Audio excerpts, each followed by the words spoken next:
André Mitash. Welcome to the Science of Traveling Well. Let's travel someplace new together. Today, we're in the metropolis on the Maas, Rotterdam, the Netherlands' second largest city. My parents are back home in Breda watching our kids, and I'm having a night off from work, parenting, and chores here in Rotterdam together with my wife, Alinda. We're making a couple visits to Rotterdam's famous Markthal, an enormous and spectacular building, just a couple years old. You have to think of it as a sort of apartment building that wraps around an open-air market, with street food stalls in the middle. After a night at the CitizenM hotel, we spent the morning running and ended the workout with a coffee date at Dune, a specialty cafe with a long and unusually specific coffee menu. In the context of two very exciting jobs and two very excited children, it's easy for Alinda and I to forget our relationship a bit. Our understanding for each other and our interest in each other's ideas fades a bit into the background. So we found weekends away like this to be tremendously important for maintaining our connection, for catching up with each other, and for having the kind of deep conversations that our daily lives just don't allow. Also, with activities as a couple, like having a coffee together or exploring the street food at the market hall, it's a reminder that life is fun, and life together is a lot more fun still. Joining me today to explore if and how couples vacation is Dr. Moji Shahwali, my colleague at the Breda University of Applied Sciences. Moji is from Iran, grew up in Australia, and recently completed his PhD at Penn State University in the US, just as I did about 10 years before him. The topic of his PhD was the relationship benefits that people experience from vacationing together. Moji, welcome. Thank you. Happy to be here. To start with, tell us about your PhD research and the couples you studied. Yes. So it was about 2015 that I decided to study scientifically how vacations can make us happier. And I noticed that almost all the recipes of a happy life include this important ingredient of happy relationships. So I, with the support I got from the doctoral program I was in, I went out there and recruited over 100 American couples from all across the United States. Now, these were couples who were either just starting a relationship, just recently moved into together, 2 years was the requirement, all the way up to couples who were together for 40 plus years. And I studied three things. I studied their vacation experiences, of course, the quality of their relationship in different ways, and also their just day-to-day fun, leisure, free time activities at home. Okay. These could be examples like gardening or painting together, playing games together, once in a while going out to a concert or a sports event, any religious activities, social activities, etc. And the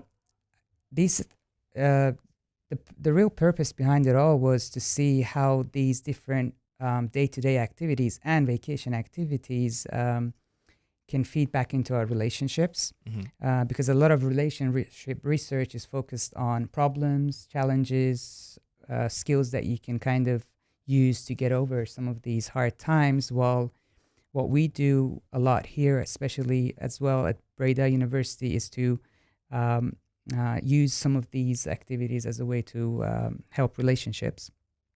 And what I found was, my main finding was, overall, about 12% of couples' relationship functioning was related to their vacation experiences together over that year.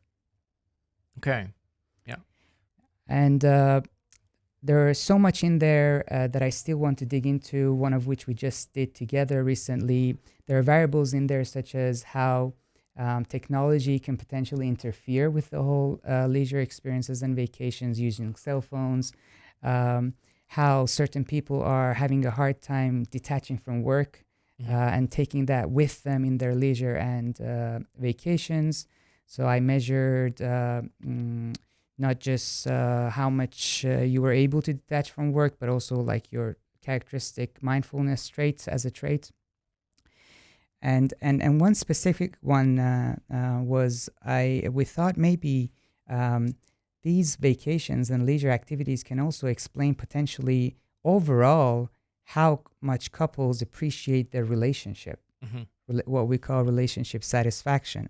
Yeah. And in the paper that we recently thought about, analyzed, and wrote together, we found that those who reported higher levels of relationship satisfaction were those that reported that they had, over the last year during those vacations, more talking and communication, more positive emotions together. They experienced more sex and affection on their vacations compared to an everyday life. They reported trying more new food and new culture. And there were certain couples who reported, on this vacation, we found things that we didn't know about each other or that we had in common. And interestingly, one last note about that was across all these studies, the number of vacations or the duration, at least in these American couples and contexts, did not matter, but it was more about the quality of these vacation experiences. Right. So what these couples did on vacation, it sort of explains like more than a tenth of how well their relationship goes altogether, even though vacations are, I think, usually like less than a tenth of our time, right? Exactly. It's when you think about all these things that can contribute to a successful relationship, explaining more than 10% is indeed a big finding. Yeah. So what is it about vacations compared to daily activities that help relationships function better? In other words, how do you think couples benefit from vacationing together? What are the kind of things going through their minds that make this vacation time like special for their relationship? Good question. And it's something that we're learning, and that's something that I like to do for a couple of more years to uncover some of these underlying things that happen. So some of the quite obvious ones that I'm fairly confident to say that it already is there is, of course, more bonding happens on vacations. You have more of that uninterrupted time together, and hopefully you don't take a lot of the daily thoughts and worries and work with you. Another thing that happens generally is there was this recent study that showed the quality and the amount of just talking and listening to each other was higher during the vacation compared to before and after that vacation. And one other important thing that also fascinates me is that in relationships, cohesion is important, but also the flexibility of relationships. Right. Meaning that things need to change. Although we generally don't welcome that in relationships, but roles and rules. Imagine if you are the one who cooks often or does the grocery shopping often, or you're the one that does the expenses and has certain roles in the relationship. Now, when you travel, you no longer have those resources and rules and divisions exactly, or you can't have them as it is. And that really helps relationships to move away from rigidity and become more flexible. Because it's inevitable that like you will change as people, because people get older, they take different life roles, their minds develop, but also your environment is changing. I mean, our technological landscape is changing. The economy is changing all the time, and that requires people to adapt individually. So it makes sense that it also requires couples to adapt together. Exactly. And maybe change from some of their kind of like long set routines. Exactly. And so vacations then build flexibility. Yes. Another element that is it can theoretically help with your commitment in your relationship. Research shows that when you kind of have those routines as opposed to novelty and newness in your relationship, or let me say it this way, when you travel and you get to experience these new even challenges and you start to grow, you kind of move away from that boredom that eventually comes as relationships age. Right. And that keeps your attention more in the relationship rather than outside the relationship. Yeah, so we talked about this phenomenon for an individual mind already, that you need some doses of novelty to kind of Mm. keep up your attention, but apparently that works at the couples level as well. Exactly. Yeah. Novelty, not only in the other episode you were talking about, really helps the individual, and we all need that. We need the change and the growth and the expansion. But also, when it's experienced next to someone, it also brings you together, um, and you associate that growth to the other person when Mm. experienced together.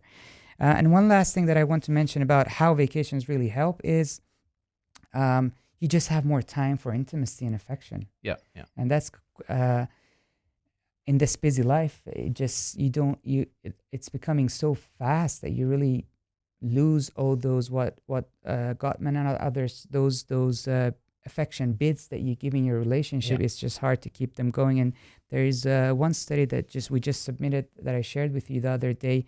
We found that this sex and affection was not only higher on vacations, but people reported higher intimacy and passion in their relationship up to 6 to 12 months after their vacation, Mm. which Oh, was that's interesting. amazing. Yeah. Yeah. So now I want to turn this head on its head a little bit.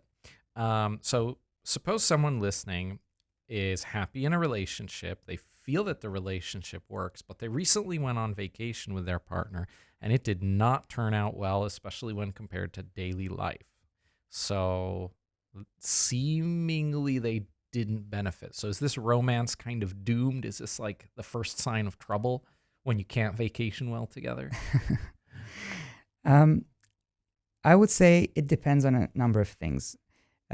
First of all, I would have a hard time imagining a relationship that is happy, but at the same time is so routine and nothing changes, and they don't travel and they keep repeating something every day, and they still think they're happy with that relationship. Mm. So staying in your comfort zone is not any more equal to happiness. And yes, in a day-to-day life, we can all keep ourselves busy with work and or numb ourselves with social media or substances and not realize that there's much going on or there's no problem with things. And then on vacations, when you put those hopefully aside, you start things come up.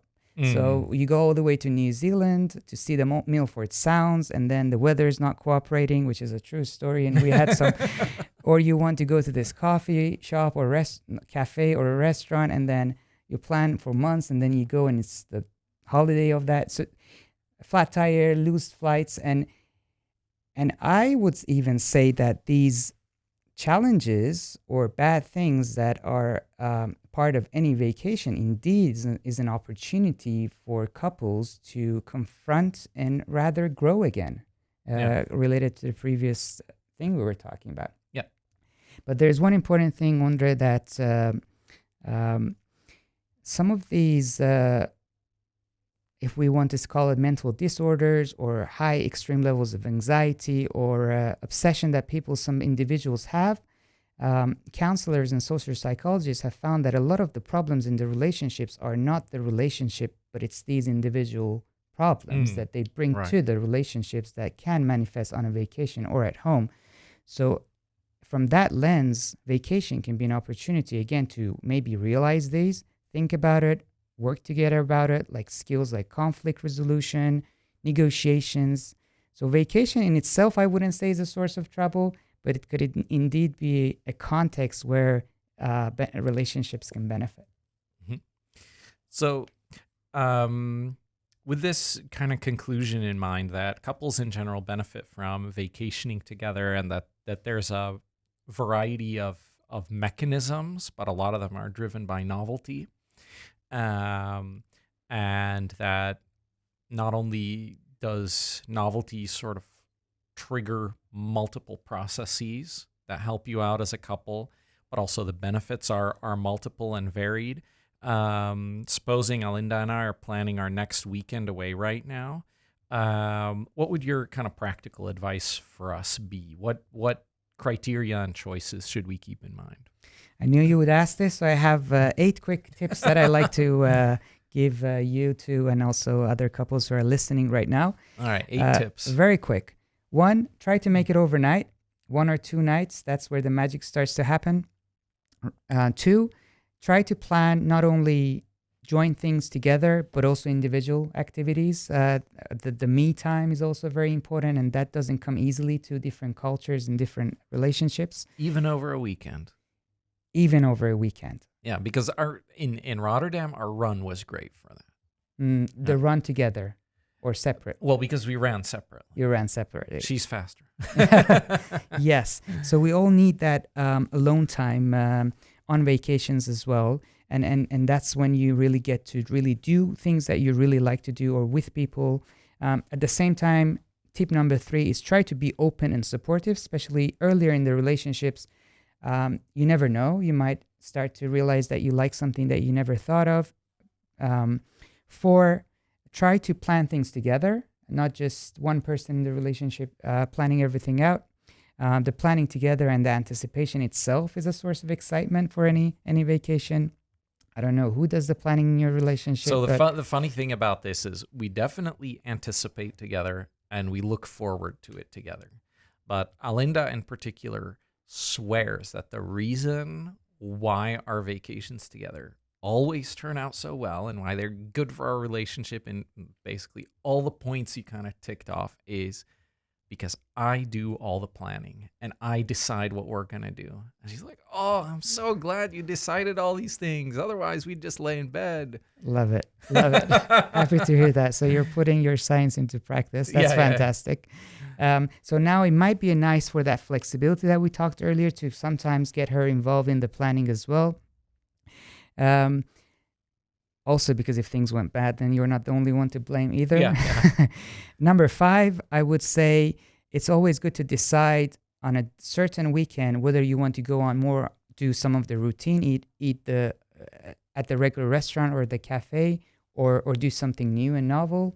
At different times of the year or at the different phases of a relationship, we need different balances of that. Number 6, I wrote down, try to limit distractions. I don't know how successful you are with that. I'm getting better at trying to turn off notifications and not take work with me. I'm from a culture where my parents-in-laws mostly call very often. So it's good to inform others or work that we're on this vacation. That's some of the things I really appreciated about the culture of Netherlands, that detachment that happens, or the emails. Also, try to leave your office or home space tidy and organized. Oh, yeah. That would help to come back. That is a tip for happy travel of all kinds. All kinds. Absolutely. 100%. That would definitely help. You heard it here. with the transition, to come back. Yes. And it's not easy if you have kids as well. It's really worth that extra hour. You really want to come home to something that doesn't look bombed out. Yeah. I also find it very helpful if I have a list of things to do and close the things that are halfway. That also helps. Number 7, if time allows, try connecting with other couples and strangers. Research shows that's also beneficial, although it's a couple vacation, but those. And number 8, which I think would be one of my favorites, is try to keep track of how you feel and how did things go individually and also as a couple. And that would be a valuable information for your next vacations. Yeah. Okay, thanks so much for that. Yeah. So as always, we'll end with some practical information. Rotterdam's Markthal and CitizenM Hotel are located by the Willemsbridge and the Blaak Railroad and subway station. You can also easily walk there from the main train station. After about a 15-minute walk downriver, you're at the next bridge, the breathtaking Erasmus Bridge, and near the Dune Cafe with its intricate espresso menu. While we did not take a water taxi on this visit, we've done so in the past, and if you're only going to be in Rotterdam once, don't miss it. It's fast, it's rough, and it's great. And of course, it is the best to experience as a couple.